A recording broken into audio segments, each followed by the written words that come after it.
Capítulo 6. Questione. Sua mente responderá a todos os questionamentos que você lhe fizer, mas primeiro, faça-os verdadeiramente. Depois, apenas relaxe, pois as respostas virão. Paulo Vieira. Depois de tanto percalços na minha vida dos 17 aos 30 anos, descobri que o que mais me prejudicou nesse período doloroso não foi o que eu não sabia, e sim o que eu sabia. Eu tinha tantas verdades e certezas dentro de mim que não havia espaço para aprender ou experimentar mais nada que já não estivesse pré-programado na minha mente. No meu caso, é como se o meu HD estivesse cheio de programas ineficientes e eu não liberasse o espaço para outros programas de melhor qualidade. Quando se fala de mente humana, bastaria liberar espaço para novas informações e saberes entrarem, até por osmose. Contudo, me mantive agarrado com as minhas verdades, defendendo-as com tanta paixão que poucas pessoas ousariam me dissuadir delas. Quando encontrei pessoas realmente dispostas a me dissuadir, eram pessoas iguais a mim, presas e acorrentadas nas suas verdades absolutas. Travávamos lutas homéricas, cada um querendo defender o seu ponto de vista. Quanto tempo perdido, quanta dor sentida, quantos sonhos desperdiçados pelas muralhas chamadas verdades absolutas. Saber fazer perguntas é muito mais importante do que saber pedir. Quantas mulheres pediram um marido e depois que ele apareceu, elas viveram os dias mais infelizes da vida delas? Quantas pessoas pediram riqueza e depois que ela veio, a felicidade e a paz de espírito se foram? Quantos jovens pediram um carro e perderam a vida dentro dele? Saber fazer as perguntas certas direciona nosso querer e nos faz pedir o que de fato é benéfico. Boas perguntas invariavelmente nos mostrarão caminhos, porém apenas as melhores perguntas vão nos mostrar os propósitos e os valores por trás do que queremos e de como pensamos em realizar. As respostas serão importantes, porém não superam as perguntas em importância e poder, pois as respostas costumam ser limitadas e temporais, e as perguntas são ilimitadas e atemporais. Paulo Vieira. Estava em uma festinha de batizado vendo meu filho e outras crianças que brincavam de Tarzan, pulando em tudo que existia pela frente, quando um dos pais falou para o seu filho não pular e mesmo assim a criança pulou. Nesse momento, o pai deu um grito estrondoso com o seu filho de apenas 4 anos. Junto aos gritos, vieram adjetivos e ameaças de surra. Como as outras crianças mais velhas continuavam pulando, o menino ficou de longe olhando para os colegas, saltando heroicamente aquele abismo, enquanto ele, com um olhar triste e postura encolhida, ficava de longe olhando. O grito foi tão alto, agressivo e humilhante, que não me contive e perguntei ao pai: "Desculpa a pergunta, mas qual era o seu objetivo com aquela bronca no seu filho?" Ao que ele respondeu: "Ora, o objetivo era fazê-lo não pular mais." Respondi: "Se o seu objetivo era só esse, você o atingiu. Parabéns. Seu filho está ali todo encolhido olhando para as outras crianças pularem. Contudo," continuei, "agora, se seu objetivo é ter um filho saudável emocionalmente, forte e determinado, você deve questionar a educação que está dando a ele, pois o que você está conseguindo com esse tipo de educação é destruir a autoestima do seu filho. E de uma coisa eu sei: no futuro, ele precisará de pessoas que gritem com ele em alguns momentos, e em outros momentos vai procurar pessoas mais fracas para maltratar, como você está fazendo com ele agora. Certamente ele vai maltratar quem ama, e ser maltratado pelas pessoas de fora. Isso é o que acontece. Isso é o que você está conseguindo." Ele disse: "Eu nunca tinha parado para pensar dessa maneira. Esse é o problema. As pessoas não param para pensar por que agem como agem, ou por que querem o que querem. É hora de começar a questionar muitas coisas na sua vida enquanto ainda há tempo." Qualificando as perguntas. Se formos qualificar as pessoas pelas perguntas, temos o primeiro nível mais elementar, composto por quem não faz pergunta nenhuma. ora aceitando as verdades de outras pessoas, ora se guiando pelas suas. Por exemplo, este trabalho é o que existe de melhor para você, ou você precisa fazer uma faculdade de medicina. Você só vai ser feliz se casar com fulano. Nesse primeiro nível, as pessoas apenas escutam, não questionam. Não estou dizendo que suas verdades ou as verdades das outras pessoas sejam ruins ou boas. Só estou questionando a validade delas para o seu momento presente. Afinal, as respostas são fundamentais, porém, não superam as perguntas em importância e poder, pois as respostas são temporais e limitadas, enquanto as perguntas são exatamente o oposto disso. Quando alguém diz o que você deve fazer, esteja aberto a 3 coisas: aceitar integralmente, recusar integralmente ou aceitar uma parte e recusar outra parte. Para tomar essa decisão, é necessário fazer mais e mais perguntas. Primeiro, o que essa pessoa me aconselhou é o melhor para mim? O que quero é de fato o melhor para mim? O que ela quer que eu faça é adequado ao contexto de minha vida? Talvez ela nem conheça meus medos, minhas inseguranças, minhas ambições e meus desejos. O que quero fazer é adequado ao contexto da minha vida? É adequado levando em conta meus medos, minhas inseguranças, minhas ambições e meus desejos? O que estão dizendo para eu fazer faz parte das minhas crenças e dos meus valores pessoais? O que estou pensando em fazer faz parte das minhas crenças e dos meus valores pessoais? Mesmo que essa pessoa esteja certa e essa seja a melhor opção, será que estou pronto hoje para fazer o que ela quer que eu faça? Mesmo que eu esteja certo e essa seja a melhor opção, será que estou pronto hoje para fazer isso? Mesmo que eu faça o que essa pessoa quer que eu faça, serei feliz fazendo isso? Foi para isso que eu nasci? Mesmo que eu faça o que parece ser o melhor, seria feliz fazendo isso? Foi para isso que nasci? Pessoas vitoriosas buscam uma multidão de conselheiros. Já pessoas emocionalmente limitadas buscam sozinhas seus caminhos e seus destinos e nunca os questionam. Quando ouvimos nossas verdades e as verdades de outras pessoas, precisamos ter em mente 2 questões: quem é a pessoa a dar ouvidos e os resultados que ela vem tendo? Pois o bom senso diz que primeiro precisamos confiar na intenção de quem nos aconselha e depois na competência da pessoa na área. Talvez não seja tão proveitoso ou seguro pedir conselhos sobre investimentos financeiros ao meu avô, se ele nunca prosperou nessa área. Mesmo que eu ouça o que ele tem a me dizer, preciso ouvir muitas outras pessoas. Sobretudo, preciso questionar todas elas e suas verdades, inclusive a mim mesmo e as minhas verdades. Isso pode ser feito a partir das perguntas a seguir. Eu ou essa pessoa temos experiência nesse aspecto da vida? Eu ou essa pessoa temos resultados práticos que validem as minhas ideias ou as dela? Eu ou essa pessoa estamos dizendo o que quero ouvir para me deixar alegre ou estamos dizendo o que de fato é o melhor para mim no longo prazo? Eu ou essa pessoa temos maturidade emocional e intelectual nesse aspecto específico da vida? Se na base da pirâmide evolutiva humana, no nível mais elementar, estão as pessoas que não questionam, no segundo nível, estão as pessoas questionadoras. Porém, as que questionam da pior maneira possível, perguntam pouco e quando o fazem, são perguntas que as enfraquecem e debilitam. São perguntas como: por que isso aconteceu comigo? Será que eu merecia isso? Será que vou conseguir realizar esse sonho? Vou ganhar dinheiro com isso? São perguntas que já trazem consigo as respostas, porém são respostas que colocam a pessoa em uma situação pior do que a anterior. Esses tipos de perguntas não geram ação, nem focam o futuro. Trazem apenas dúvida e medo. O terceiro tipo de pessoa em relação às perguntas são aquelas que fazem boas perguntas e por isso obtêm boas respostas. Elas perguntam o que querem, o que devem fazer e como podem fazer.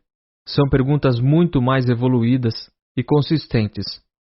Por isso estão à frente da maioria das pessoas ao seu redor. Elas questionam, e isso é importante. São as pessoas que sabem parar e planejar ações focadas e eficientes. Elas fazem perguntas como: qual é o próximo passo? Como atingiremos nossa meta? Quem fará parte da equipe? O que de fato queremos conquistar? Qual o caminho a seguir? De que recurso precisamos para chegar lá? Contudo, nem essas pessoas habitam o topo da pirâmide da maturidade emocional, porque elas focam apenas no caminho a trilhar. Mas não sabem exatamente por que trilhar esse caminho nem a razão pela qual esse objetivo é o melhor. Os verdadeiros super-humanos sabem questionar a si mesmo a ponto de descobrir seus propósitos e seus porquês. Eles descobrem seus valores pessoais e sua missão de vida, que estão por trás do que pensam, sentem e fazem.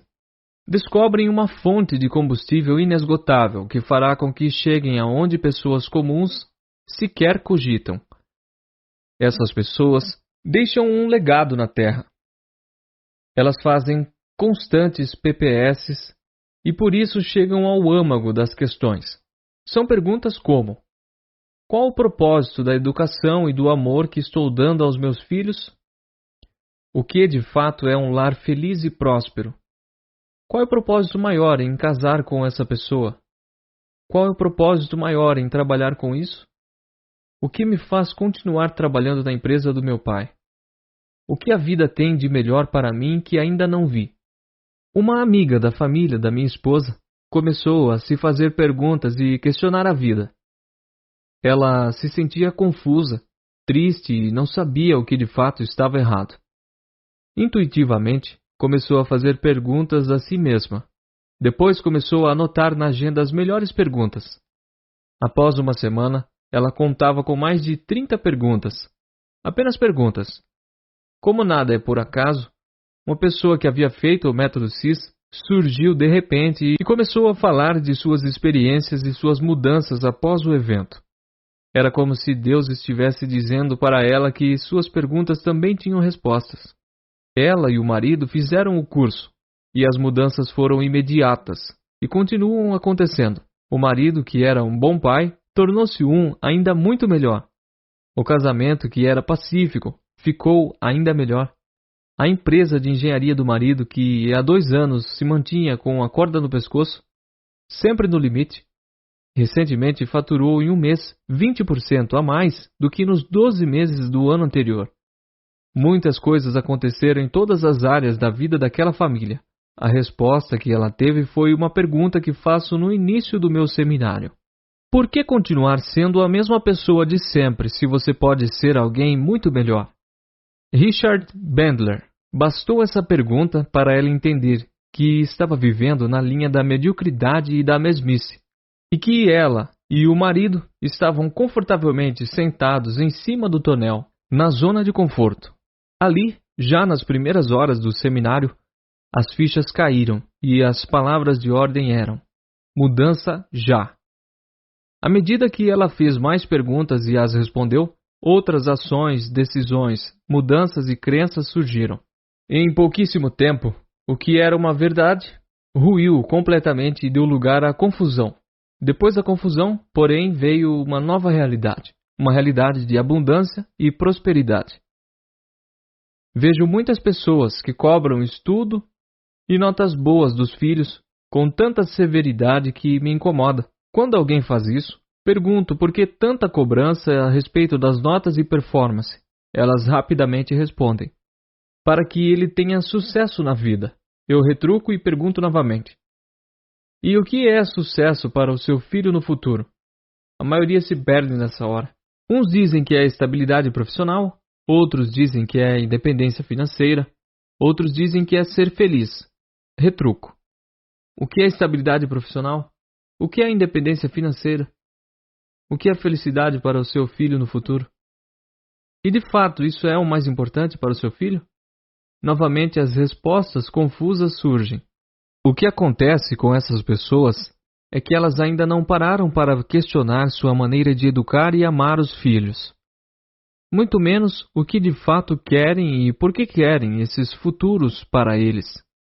Notas boas são importantes, é verdade.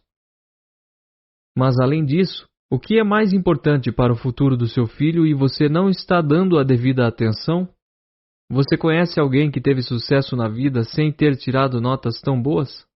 Quanto de valores e princípios você tem se empenhado em passar para seus filhos? Na questão emocional, você o tem abastecido com momentos que farão forte e ousado no futuro? Essa é a linha de raciocínio daqueles que têm uma vida abundante. Se sua vida não estiver abundante, é porque há uma disfunção. E toda disfunção deve e merece ser questionada e depois eliminada. Para isso, devemos fazer constantemente as PPs, perguntas poderosas de sabedoria, sobre as quais falaremos mais a seguir. Perguntas poderosas de sabedoria. As pessoas super-humanas fazem perguntas poderosas de sabedoria, como o estilo de vida abundante. São pessoas que questionam seus limites, suas origens e seus medos. Questionam tudo o que pode de alguma maneira ser melhor. Questionam até o significado de suas conquistas e vitórias. Para ser um super-humano, entretanto, não basta saber questionar. É necessário buscar as respostas para os questionamentos. Jamais a resposta será ou estará somente nela mesma. O homem deve estar consciente de que sua missão é viver uma vida plena de sentido e dar as respostas transcendentes a cada situação. Pois cada vez mais as pessoas têm os meios para viver, mas não têm uma razão para viver. Viktor Frankl. Martin Luther King é um perfeito exemplo de quem se tornou um super-humano, ao questionar as verdades dos Estados Unidos e do mundo. Vindo de uma família evangélica batista, ele cresceu como um jovem questionador a ponto de, aos 13 anos, na escola dominical na igreja frequentada por sua família, questionar a ressurreição corporal de Cristo. Em meio à polêmica e à confusão causada pelos questionamentos, ele declarou: as dúvidas começaram a brotar inexoravelmente. Tempos depois, porém, disse que a Bíblia tinha muitas verdades profundas, das quais não se podia escapar. Ainda jovem, entrou para um seminário de teologia e se tornou o mais proeminente pastor negro de todos os tempos. Entretanto, não parou de questionar as verdades estabelecidas e se tornou a pessoa que mobilizou o mundo pacificamente contra a segregação e o preconceito racial norte-americano, com seus discursos, como o famoso I Have a Dream. Ele cruzou os Estados Unidos de ponta a ponta, fazendo com que pessoas questionassem as verdades sobre a situação racial no país. Os Estados Unidos mudaram sua lei, sua forma de ser e de agir em relação a todas as pessoas, independentemente de raça ou cultura. Tudo isso porque ele decidiu questionar as verdades vigentes, e King não se dava por satisfeito. Dentre outros assuntos, a partir de 1965, o líder negro passou a questionar as intenções dos Estados Unidos na Guerra do Vietnã. Outra pessoa que resolveu questionar o que era tido como verdade foi Nick Vujicic. Ele nasceu sem braços e pernas em decorrência de uma rara síndrome chamada tetraamelia. Aos 8 anos, pensava em suicídio não por causa das limitações naturais e da condição física, como também em decorrência do bullying sofrido no colégio. Contudo, aos 16 anos, começou a questionar suas limitações e, posteriormente, iniciou sua organização sem fins lucrativos, chamada Life Without Limbs, em português, Vida Sem Membros. Aos 21 anos, formou-se em contabilidade e finanças. Desde então, ele tem viajado pelo mundo e palestrado sobre esperança e fé. Ele questiona suas limitações e se pergunta: eu estaria aqui com vocês se não fosse minha deficiência física? Então, o que é limitação, se não o que acreditamos que seja? Mais um super-humano fazendo os questionamentos certos e, a partir daí, criando um mundo de possibilidades. O indivíduo pode ser despojado de tudo, menos da liberdade de decidir que atitude tomar diante das circunstâncias extremas, e dizer sim à vida independentemente de tudo. Viktor Frankl. Olhando para a sua vida, peço que identifique quais são suas limitações, quais são suas dificuldades, ou apenas o que poderia estar melhor na sua vida. Agora, quero que você questione as coisas que estão mesmo muito ruins na sua vida ou ao seu redor, e também as coisas que simplesmente poderiam ser melhores, mas você ainda não havia parado para questioná-las ou agir diferentemente. Selecione 5 realidades e escreva-as nas linhas a seguir. Número 1, número 2, número 3, número 4, número 5. Fique atento ao fato de que os super-humanos não procuram atalhos para as suas perguntas, nem buscam respostas mais fáceis. Eles buscam o que realmente é melhor. Se observarmos Martin Luther King, ele poderia ter ido para uma luta armada, mas não o fez. Sempre liderou marchas pacíficas que não tinham o objetivo de destruir, e sim de construir uma sociedade com novas possibilidades. Da mesma maneira que fizeram outros super-questionadores como Gandhi e Nelson Mandela. As perguntas deles não os levaram à revolução, no sentido de destruição brusca ou violenta, e sim com a construção e evolução. Se seus questionamentos o levam a destruir o que possui, está na hora de questionar suas perguntas e suas respostas. Contudo, o que distingue as perguntas comuns das PPS? Elas seguem 5 critérios. Primeiro, orientadas principalmente para o futuro. Segundo, orientadas para a ação e a reflexão. Terceiro, orientadas para a solução. Quarto, orientadas para metas e objetivos. Quinto, orientada para a autorresponsabilidade. Para fazer um bom questionamento sobre sua vida, é necessário seguir os 5 critérios apresentados, e para verificar a qualidade de suas PPS, você precisa conferi-las com as seguintes orientações. Perguntas poderosas de sabedoria. Fazem com que eu pense e repense. Produzem boas respostas. Produzem ação real. Geram novas possibilidades. Criam espaço para flexibilidade. Fornecem respostas e soluções poderosas. Perguntas poderosas geram plenitude e abundância de vida.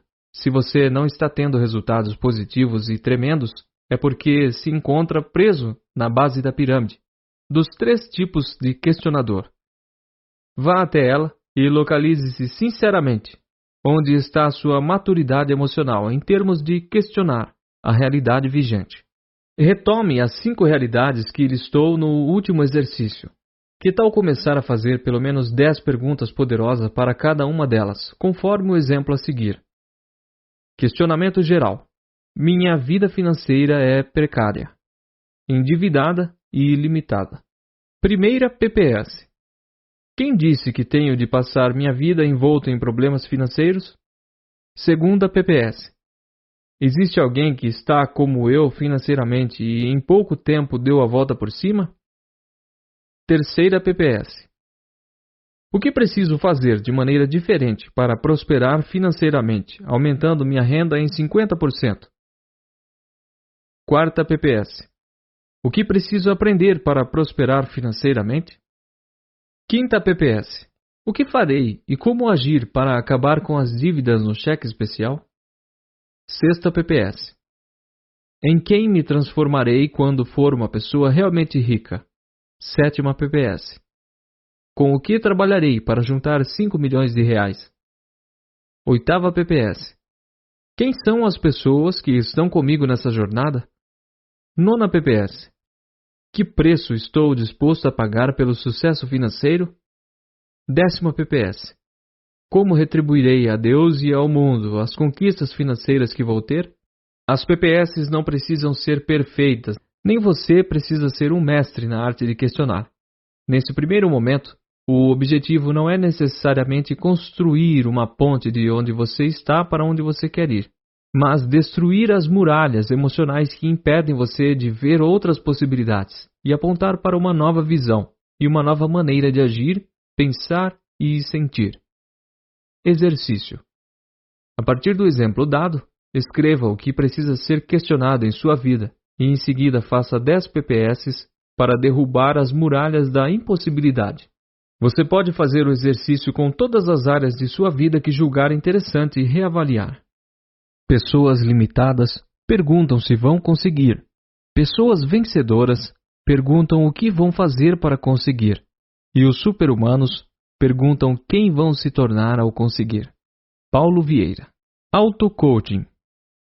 Ajudando tantas e tantas pessoas com o CIS, e em grande parte graças às PPS, decidi ser cobaia dos meus experimentos. Era o ano de 2006. Estava em um voo entre Fortaleza e São Paulo. E estava incomodado com o fluxo de viagens para ministrar palestras e seminários. Nessa época, eu passava em média 10 a 15 dias por mês fora de casa. E a saudade da esposa e da filhinha de apenas 3 anos estava enorme. Sem contar que em outubro daquele mesmo ano, meu segundo filho nasceria. O fato era que eu não queria mais passar tanto tempo fora de casa, então fiz pela primeira vez o que chamei de auto-coaching. Meu objetivo era dobrar o valor que eu recebia por sessão de coaching. Em 3 meses, eu saí do valor de R$500 por sessão para R$1.000. Isso respondia a mais importante das minhas perguntas: como viajar menos para ministrar palestras e seminários e estar mais tempo em casa com os meus filhos sem baixar o meu padrão de vida? Então, entendi definitivamente que as perguntas eram as respostas e as respostas estavam virando a minha realidade, em uma velocidade difícil de acreditar. Gostei da primeira rodada e fui para a segunda. Dessa vez, não era apenas para atingir R$1.500 por sessão, como também ter 20 clientes semanais ativos. De novo, um mundo de ações, planos, acontecimentos e mudanças surpreendentes aconteceu. 21 clientes ativos e todos pagando em torno de R$1.500. Fiz pela terceira vez, antes do fim do ano. E novamente, mais mudanças e ganhos extraordinários. Eu tinha nesse momento mais de 25 clientes ativos pagando em torno de R$2.000 a sessão. Era incrível o fato de ter começado o ano cobrando R$500 e acabar o ano recebendo 4 vezes mais. Desde 2006, o auto-coaching tem sido uma constante na minha vida. E quando pessoas me perguntam como um pequeno instituto de coaching conseguiu em pouco tempo se tornar o maior da América Latina e estar entre os 2 ou 3 maiores do mundo, a resposta é simples. Auto-coaching trata-se de questionar as possibilidades como um estilo de vida. É perguntar todos os dias, por que não? É um processo profundo que usa como base as PPS, normalmente focadas em um objetivo específico, visualizável, temporal e desafiador. O objetivo desse exercício é promover autorresponsabilidade, clareza de propósitos e um pacote de ações e decisões consistentes na direção do objetivo. Como você já sabe, tem o poder quem age, e mais poder ainda quem age corretamente. O auto-coaching deve ser usado na busca de metas desafiadoras e na resolução de problemas. E pode ir desde um objetivo super específico até objetivos mais genéricos, ou seja, desde como aumentar o meu salário até como ser feliz, pleno e realizado em sua vida. Em ambos os casos, o importante é que o objetivo seja visualizável. Etapas do coaching. Para entender como aplicar o auto-coaching, vou usar o exemplo de alguém que queira ter um rendimento mensal de R$15.000. O processo se dá em 9 passos. Primeiro passo: definir o objetivo. No caso, conquistar uma retirada mensal de R$15.000. Segundo passo: ter a certeza que o objetivo estabelecido é visualizável. Terceiro passo: elaborar 35 perguntas que busquem como, qual, quando, o que, onde, quem, porquê, de que maneira, etc. Sempre repetindo o objetivo. Exemplos: o que mudarei no meu comportamento dentro da empresa para conquistar um salário de R$15.000 por mês? O que estudarei e aprenderei para conquistar um salário de 15 mil reais por mês? De quem me aproximarei, dentro e fora da empresa, para conquistar um salário de 15 mil reais por mês? Como me vestirei para conquistar um salário de 15 mil reais por mês? Quais erros não mais cometerei para conquistar um salário de 15 mil reais por mês? Como mensurarei meus resultados para conquistar um salário de 15 mil reais por mês? Quarto passo. Depois de elaborar as 35 perguntas focais, feche o caderno e passe 2 a 3 dias sem pensar nas perguntas ou no objetivo pretendido. Quinto passo. Terminada a pausa dos 2 dias, responda as 35 perguntas com riqueza de detalhes e comprometimento. Sexto passo. Coloque as respostas em ordem de prioridade e execução, eliminando as que não convêm. Sétimo passo. Depois de ter organizado e eliminado o que é irrelevante, imprima as respostas relevantes, transformando-as em um plano de ação informal. Oitavo passo. Leia todos os dias suas respostas, plano de ação e vá cumprindo imediatamente ou agendando cada uma das tarefas para executá-las. Nono passo. Mesmo que não faça sentido, leia, se possível em voz alta, todo o seu auto-coaching. A partir disso, as respostas começarão a aparecer e com elas vêm mudanças drásticas. Agora que você possui essa poderosíssima ferramenta, o que vai fazer com ela? Deixá-la na contemplação teórica enquanto outras pessoas transformam a vida delas?